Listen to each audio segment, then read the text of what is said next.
तो नमस्कार, आदाब, सत श्री अकाल, राम राम, खम्मा गणी दोस्तों। मैं रजनी स्वागत करती हूँ आपका हमारे चैनल द सक्सेस में। तो दोस्तों आज है 3 जुलाई और ये इंटरव्यू कल या परसों का है। डेट इन्होंने लिखी नहीं है, लेकिन ये मेरे पास कल ही आया था आई थिंक। तो कल ये परसों का होगा या फिर कल का होगा। तो राठी सर का बोर्ड था और 1:30 का टाइम था इनका इंटरव्यू का। और 1:30 वाले मतलब सेकंड शिफ्ट में 5वें नंबर पर इनका इंटरव्यू था और टोटल 19 मिनट इनका इंटरव्यू चला। तो नॉर्मली बच्चों के इतने ही मिनट चल रहे हैं, 19, 20, 22 इतने ही मिनट इंटरव्यू चल रहे हैं। तो हॉबी इनकी है योग और बागवानी। ठीक है, तो राठी सर सबसे पहले चेयरमैन जैसे स्टार्ट करते हैं, तो चेयरमैन सर ने स्टार्ट किया। योग तो आपने बाबा रामदेव को देखकर सीखा होगा, क्योंकि योग के नाम से हमें बाबा रामदेव जी ही याद आते हैं। तो इन्होंने कहा नहीं सर, मैं स्कूल टाइम से ही करता आ रहा हूँ। तो अच्छा, स्कूल में अच्छा स्कूल में कौन से में बचपन से योग सिखाते हैं? मैंने कहा सर आदर्श विद्या मंदिर में। तो मतलब इन्होंने पूछा ना कि स्कूल से करते हो, तो बोले ऐसा कौन सा स्कूल आ गया जहाँ बचपन से योग सिखाते? तो इन्होंने बोला आदर्श विद्या मंदिर में सर। अच्छा, सरकारी से पढ़े हो या प्राइवेट से सरकारी से पढ़े हो या प्राइवेट से सरकारी है क्या? तो मैंने कहा नहीं सर, प्राइवेट है, साथ में एक सरदार जी और एक और सदस्य थे, शायद पता था। तो बोले प्राइवेट है, मतलब इनके स्कूल प्राइवेट थी। और उन्होंने कहा कि सर मैं प्राइवेट से ही पढ़ा हुआ। तो वहाँ कोई एक और मेंबर बैठे थे, सरदार जी, उन्होंने कहा कि सर प्राइवेट स्कूल है। अच्छा, बीटेक किस ब्रांच से की? Mechanical and auto. कहाँ से की है? तो दिल्ली रोड पर ही है ना, अचरोल में। मैंने कहा हाँ। तो बताओ बीटेक का प्रशासन में क्या उपयोग करोगे? तो बीटेक वालों से सबसे पहला क्वेश्चन यही आता है, मैकेनिकल बैकग्राउंड से हो तो प्रशासन में क्यों आना चाहते हो? फिर हम जवाब देते हैं, तो फिर पूछते हैं अच्छा प्रशासन में अपनी जो टेक्निकल उपयोगिता है इसको कैसे यूज़ में लाओगे, है ना, इस ज्ञान को कैसे यूज़ में लाओगे? प्रोजेक्ट्स को लेकर बताया और साथ में प्रशासन और इंजीनियर के काम की समानांतर तुलना करके बताई। फिर पूछा कि ई गवर्नेंस और ग्रामीण क्षेत्रों में कैसे लागू करोगे, उसका बताओ। ठीक है, इन्होंने बताया कि भाई प्रोजेक्ट्स को लेकर बताया कि मैं अच्छे प्रोजेक्ट जैसे टेक्निकल क्षेत्र में सिखाती है ना, वो सब बना सकता हूँ। और प्रशासन में इंजीनियरिंग के काम की समानांतर तुलना करके इन्होंने बताया। तो फिर इसके बाद में इनसे पूछा गया कि ई गवर्नेंस को ग्रामीण क्षेत्रों में कैसे लागू करोगे? शहरों में तो ठीक है ई गवर्नेंस हम यूज़ कर लेते हैं, लेकिन गाँव तक कैसे पहुँचाओगे ई गवर्नेंस, जहाँ ना लाइट है, ना नेट है, ना मोबाइल है। ठीक है, तो मोबाइल बैंक अकाउंट, मोबाइल पर योजनाओं या सब्सिडी का प्रसार करके गाँवों तक इंटरनेट कनेक्टिविटी एट्सेट्रा बताया। तो मोबाइल बैंक अकाउंट बताया इन्होंने, मोबाइल बैंक अकाउंट, मोबाइल पर योजनाएं, सब्सिडी का प्रसार करेंगे। इस तरह से यही होते हैं दोस्तों हमारे पास गाँव तक पहुंचाने के, कि सबसे पहले वहाँ पे लाइट पहुँचे, लाइट के बाद में वहाँ पे इंटरनेट कनेक्टिविटी पहुँचे, फिर लोगों के पास स्मार्टफोन हो। और अगर एक स्मार्टफोन लोगों के पास होता है तो वो बहुत सारी योजनाओं का लाभ उठा सकते हैं। ठीक है, बागवानी पर पूछा, क्योंकि इनकी हॉबी थी बागवानी, तो बागवानी पर पूछा कि कैसे टाइप की बागवानी कर रहे हो। तो कल जिन बच्चों ने अपनी हॉबी में लिखा था कि इंटरव्यू में कि इनकी हॉबी भी गार्डनिंग थी, तो उनसे भी इसी तरह के क्वेश्चन पूछे जाएंगे। हॉर्टिकल्चर और गार्डनिंग वाले जो थे उनसे भी इसी तरह के क्वेश्चनों की संभावना है। कि बागवानी पर पूछा कि कैसे टाइप की कर रहे हो, एक तो किचन वाली बागवानी होती है और एक खेत वाली, आप कौन सी कर रहे हो? तो मैंने बताया सर मैं टेरेस पे कर रहा हूँ। तो उन्होंने बोला अच्छा, क्या क्या उगा रखी है? सब्जी फूल वाले पेड़ कहाँ से आया ये विचार ऐसा करने का? इन्होंने बोला होगा कि सर सब्जियां उगा रखी है, फूलों वाले पेड़ उगा रखे हैं। तो विचार कहाँ से आया ये इनसे पूछा गया। फिर मेंबर फर्स्ट ने पूछा आपके शहर की हिस्ट्री के बारे में बताइए। ठीक है, तो मतलब ये जिस भी शहर से बिलोंग करते हैं उसकी हिस्ट्री पूछी। कुछ रिमेन्स है क्या अभी भी जिनके कारण ये लिंक होती है ये बातें हिस्ट्री से? इन्हें हिस्टोरिकल प्लेसेस के बारे में बताया। मतलब अब इन्होंने बताया नहीं है अपना शहर का नाम कि ये कौन से शहर से बिलोंग करते हैं, उस शहर का कुछ ना कुछ हिस्टोरिकल महत्व होगा। तो उन्होंने पूछा कि क्या अभी भी हिस्टोरिकल बैकग्राउंड से कुछ रिमेन्स है क्या, लिंक करते हैं क्या, और उन्हें हिस्टोरिकल पैलेसेस के बारे में इन्होंने फिर बताया। फिर उन्होंने कहा कि आपके यहाँ कम्युनल टेंशन्स रहती है, क्यों रहती है? मैंने कहा सॉरी सर, हाल ही में ऐसा कोई घटनाक्रम मेरी नज़र में नहीं आ रहे हैं। तो दोस्तों अगर कोई इस तरह का सांप्रदायिक वाला मुद्दा पूछे तो एक अच्छा ऑप्शन है कि हम इस तरह से बचकर निकल सकते हैं कि सर मेरी नज़र में मैं ऐसी कोई घटनाएं नहीं देखता हूँ। बिल्कुल सही आंसर है, क्योंकि कम्युनल वाले मुद्दे जो होते हैं उस पर एक एक वर्ड बोलने से हमें बचना चाहिए। कौन से वर्ड को किस तरह से लिया जाए, किस तरह से पकड़ा जाए, वो हमारे लिए भारी पड़ सकता है। तो बिल्कुल सही आंसर इन्होंने दिया। और हमें भी अगर जिस क्वेश्चन पे बचा जा सकता है, इस तरह के क्वेश्चन खासकर, है ना, अगर बचने लायक हो तो बचा जाना चाहिए। ठीक है सर, नहीं देखे? अच्छा ठीक है। तो फिर बस ख़त्म हो गया ना मुद्दा यहीं पे। ऑटोमेशन के कारण अभी भी, लेकिन ऐसा नहीं है कि कोई बहुत ही बेसिक सा मुद्दा है और उसके बारे में आप बोल रही हो सर मैंने नहीं देखा। जैसे आरक्षण वाले मुद्दे चलते हैं, तो आरक्षण वाले मुद्दे पर हम नहीं बचकर निकल सकते, क्योंकि ऐसा नहीं हो सकता कि आरक्षण के मैटर हमने देखे नहीं हो, है ना। लेकिन कोई ऐसा, जैसे इनसे पूछा गया कि कम्युनल वायलेंस मतलब टेंशन्स रहती हैं आपके शहर में, तो इन्होंने बोला कि सर इन दिनों में मुझे तो कुछ ऐसा नज़र नहीं आया, है ना। इस तरह से हम थोड़ा सा बच सकते हैं। फिर इनसे पूछा गया ऑटोमेशन में अभी भी एग्जाम्पल बताओ जो हम लोग यूज़ कर रहे हैं। वॉशिंग मशीन, माइक्रोवेव, जेके टायर फैक्ट्री के बारे में बताया और थोड़ी और बहस हुई। इस पॉइंट पर पूछा कि मैन पावर का क्या रहता है ऑटोमेशन में। ज़्यादा एग्जैक्ट पता नहीं था, मैंने बोला 5:1 बोला मैनुअल और ऑटोमेशन में। बोलेगी इससे तो कास्ट कटिंग का तो पता ही नहीं लगता है, तो वो बताओ कास्ट बेनिफिट क्या है। मैंने कहा सर कंपनी के डेटा क्या है इस मामले में उसका आइडिया नहीं है, लेकिन ऑटोमेशन भले ही तात्कालिक रूप से लाभ ना दे, लेकिन दीर्घकालिक रूप से लाभदायक होगा और लागत में भी कमी आती है। तो दोस्तों इनसे कुछ मतलब एग्जाम्पल पूछे गए, एग्जाम्पल पूछे गए ऑटोमेशन के आसपास के, कि ऑटोमेशन का एग्जाम्पल बताइए हमारे आसपास। तो इन्होंने दोस्तों वॉशिंग मशीन, माइक्रोवेव, जेके टायर्स की फैक्ट्री आदि के बारे में बताया। तो फिर तब जब ये बड़ी बड़ी कंपनियों की बात आती है, तो दोस्तों ऑटोमेशन और फिर मानव शक्ति है ना, मानव बल, दोनों में से देखो एक तरफ तो हमें आधुनिक होने के लिए तकनीकी लाना जरूरी है, और दूसरी तरफ हमारी इतनी ज़्यादा जनसंख्या है कि जितनी तकनीकी हम उपयोग करते हैं उतने ही ज़्यादा लोग बेरोज़गार होते जाते हैं। लाइक कंप्यूटर की जगह पहले 100 आदमी काम करते थे, आज 100 से भी ज़्यादा लोगों को काम अकेले कंप्यूटर संभाल लेता है। कितने लोगों को इसने बेरोज़गार कर दिया, है ना। तो कुछ हानियाँ भी होती है, लेकिन इनसे कुछ फ़ायदा भी होता है कि हम मतलब विश्व के बराबरी कर पाते हैं। दूसरा दोस्तों की जैसे कंप्यूटर भी अपने आप से तो बनता नहीं है ना, इसको बनाने के लिए भी कितनी फैक्ट्रीज़ और कितने मज़दूरों की आवश्यकता होती है। ये बात अलग है कि वहाँ पे स्किल्ड वर्कर की ज़रूरत होती है ना। तो हर चीज़ के अपने फ़ायदे होते हैं। तो इसी तरह का क्वेश्चन कुछ इनसे भी था कि इसमें ऑटोमेशन में मैन पावर और मशीनों का कितना मतलब अनुपात रहता है। तो इन्होंने 5:1 बताया। ये थोड़े से टेक्निकल क्वेश्चंस हो जाते हैं, तो जो टेक्निकल बैकग्राउंड से बिलोंग करते हैं उनसे पूछे जा सकते हैं, है ना, ये वाले क्वेश्चन। इस पॉइंट पर थोड़ी और बहस हुई, कुछ प्रश्न थे इनके पर याद नहीं आ रहे, और कुछ गाड़ियों से रिलेटेड क्वेश्चन भी थे, ठीक है। फिर मेंबर सेकंड की तरफ आते हैं। मेंबर सेकंड ने पूछा राजस्थान की स्ट्रेंथ और वीकनेस बता दो आप। तो कृषि प्लस एमएसएमई, हस्तकला और उद्योग और पर्यटन, ये तो इन्होंने स्ट्रेंथ बताई। और पुअर इंफ्रास्ट्रक्चर, उद्यमशीलता की कमी, ये इन्होंने हानि बताई। तो दोस्तों राजस्थान की स्ट्रेंथ में हम लोग क्या बोल सकते हैं, चलो आप लोग भी अपने वो दीजिएगा कि राजस्थान की 2 स्ट्रेंथ और 2 कमियां बताइए।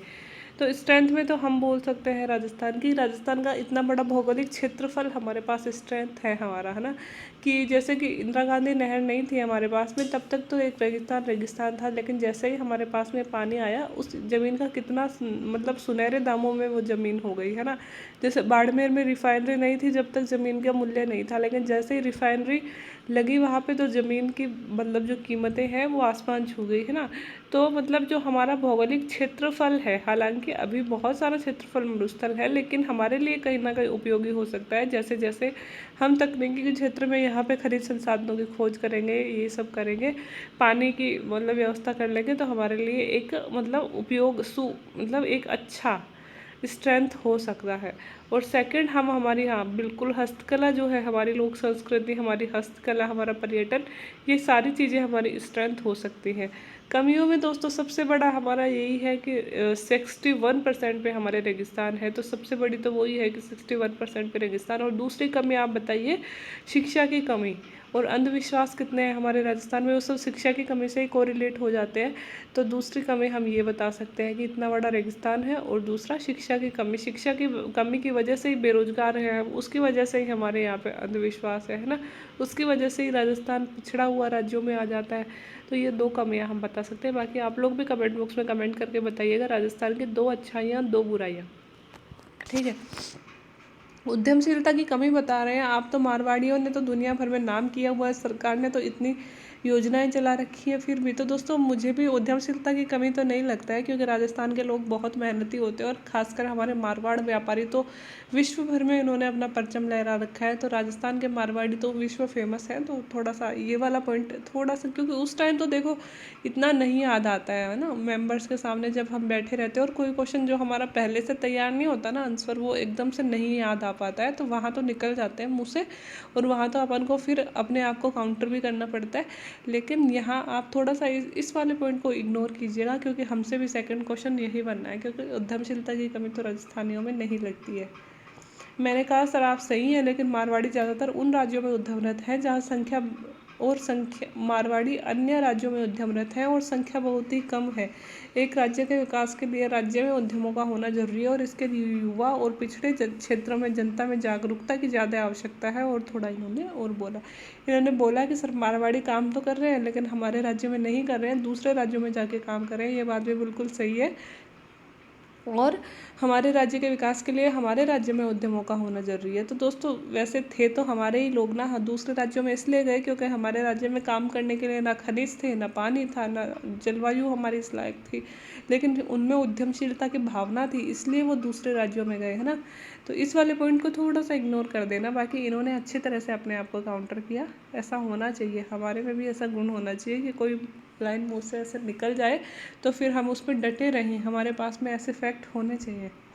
आप डांग क्षेत्र से हो? हाँ। डांग विकास बोर्ड का अध्यक्ष कौन है? मैंने कहा अभी कोई भी नहीं है। लास्ट कौन था? तो मैंने कहा सर नेम याद ही आ रहा है, याद नहीं आ रहा शायद इनको अभी सर। अच्छा बताओ। बोर्डम जी थे। चारों हंसने लगे। सरदार जी बोले बेटा बोर्डम और बेडम में क्या अंतर है? नहीं, मैंने कहा सर नेम याद नहीं आ रहा अभी सर, बताओ। बोर्डम जी थे, इन्होंने ही बोला बोर्डम जी थे। फिर चारों मेंबर हंसने लगे, बोले बेटा बोर्डम और बेडम में अंतर होता है। मुझे याद आया, मैंने कहा सॉरी सर अब याद आ गया, जवाहर सिंह बेडम जी थे। फिर सरदार जी ने हंसते हुए मेंबर फर्स्ट जो थे उन्होंने कहा अब याद रखोगे ना? तो मैंने कहा कि जी सर याद रखूँगा। राजस्थान के लिए आपको काम करने के लिए मेरे से भी ये हुआ था, मैंने क्या बोला था, पराली की जगह चिराली बोल दिया था, तो मेरे लिए भी मेंबर हंसने लगे थे। फिर उन्होंने कहा बेटा पराली, चिराली नहीं पराली। फिर मैंने कहा हाँ सॉरी मैम, चिराली तो राजस्थान की एक योजना है, और पराली जलाने पर किसानों के लिए जो प्रतिबंध लगाया गया था ना, जिसका किसान उस टाइम पे विरोध कर रहे थे, वो वाला पॉइंट बोल रहे थे। तो कभी कभी ऐसा हो जाता है।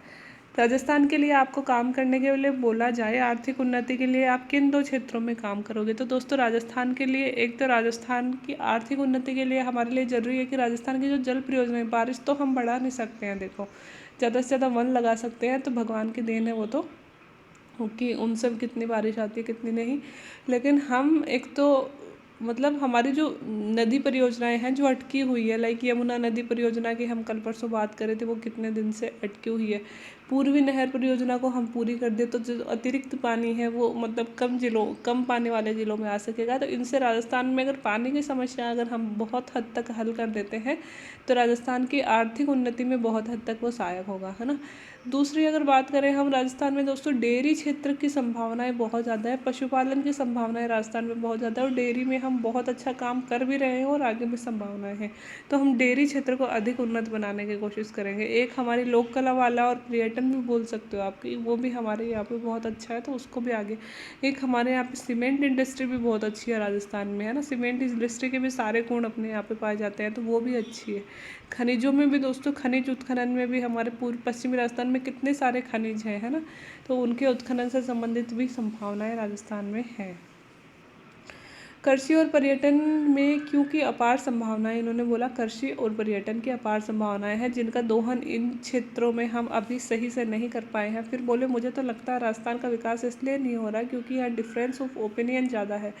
आप बेटे में नहीं बन रही है, बाप बेटे में नहीं बन रही है, अधीनस्थ ऑफिसर की नहीं सुन रहा है, हमारे पियून तक नहीं सुनता है, सरकार से लोग असंतुष्ट हैं, विश्वास नहीं है लोगों को सरकारों पर। पता नहीं इस पर क्या जवाब एक्सपेक्ट कर रहे थे, मतलब वो हमारा व्यू जानना चाहते हैं, लेकिन हम नेगेटिव नहीं बोल सकते प्रशासन को लेकर, सरकार को लेकर।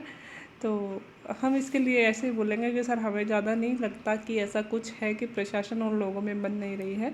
हाँ, सेटिस्फाई लोगों में जैसे कि हाँ, ये हो सकता है कि प्रशासन पूरी तरह से लोगों को संतुष्ट नहीं कर पा रहा है, लेकिन सब छुटमुट घटनाएं तो ऐसी होती रहती हैं।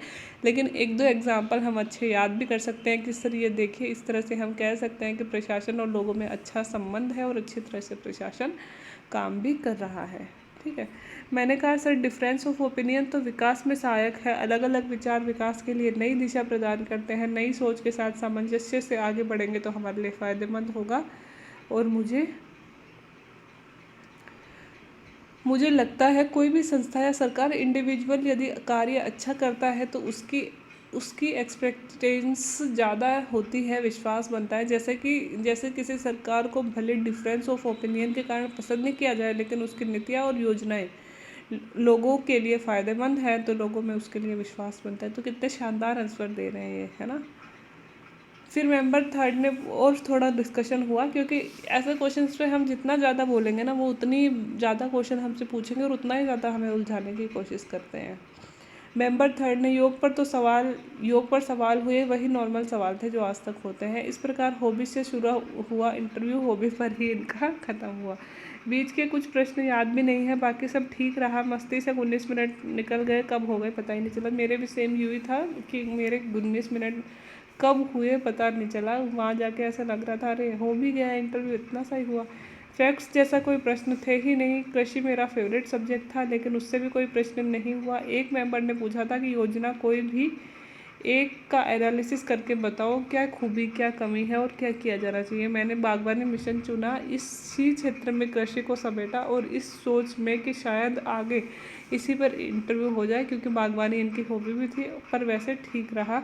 बचे हुए अभ्यर्थियों को शुभकामनाएं। तो मुझे तो इनका इंटरव्यू बड़ा अच्छा लगा, बिना फैक्ट के कितने मज़ेदार, सच में मज़ेदार लगा। कितने अच्छा हंसी खुशी वाला माहौल था और बहुत सारी चीज़ें क्लियर भी की इन्होंने। इनको अपना पॉइंट ऑफ व्यू रखने का मौका भी मिला। तो all the best sir. I hope, हम दुआ भी करेंगे कि आपके लिए कि अच्छी रैंक के साथ में आप सिलेक्शन सिक्योर करो। ऑल द बेस्ट आपको। बाकी ऑल द बेस्ट गाइज़ जिन लोगों के भविष्य में इंटरव्यू होने वाले हैं। और अगर आप लोगों में से, हमारी फैमिली में से कोई जुड़ा हुआ है हमारे साथ जिसका इंटरव्यू होना बाकी है और वो अपना एक्सपीरियंस हमारे ग्रुप से, हमारे चैनल से शेयर करना चाहता है, तो डिस्क्रिप्शन बॉक्स में मेरी मेल आईडी दी हुई है, वहाँ पे मुझे सेंड कर सकता है। बाकी वीडियो देखने के लिए थैंक यू सो मच।